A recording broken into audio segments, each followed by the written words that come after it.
kasi natatakot ako kasi baka best friend lang tingin mo sa akin. Nag-aalala lang naman ako bilang best friend mo. Bakit So, bakit ka kailangan mo mag-zero? sa Sa akin mag-best friend lang Pero naman parang tayo. gusto naman na Oo, yan, best Shalane. friend na Hindi mo tayo. alam yung gusto mo ito, Shalane. Sorry, hindi ko naman alam na ganun pala yung mararamdaman mo eh. Hindi ko na uulitin, promise. Nag-aalala lang naman ako bilang best friend mo eh, pero bakit kailangan mo gawin sa akin yan? Hindi ko naman inaangad na magustuhan mo rin ako pabalik eh. Pero wag mo naman gawin sa akin sa harap-harapan ko na dikit-dikitan mo yung mga tropa kong kadikit ko. Parang bastusan naman na yata yan, Shalane.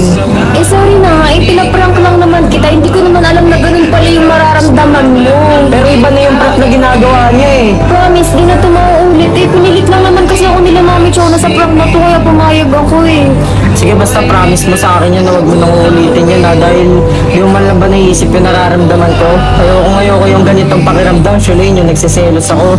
Nag-aalala ako at lalo nag-overthink ako sa ginagawa mo. Ay na, bati na tayo. Kung mag-ulit. Beser na tayo ulit. Beser na tayo. Hindi ka na sila. Bati na tayo. Sige na nga, basta wag mo nang ulitin yun, Shalane ha. Promise. Nag-aalala naman ako sa'yo bilang best friend mo eh. Bati na tayo. Tara, nagutom na ako sa mga pinagkagawa mo. Bati na tayo.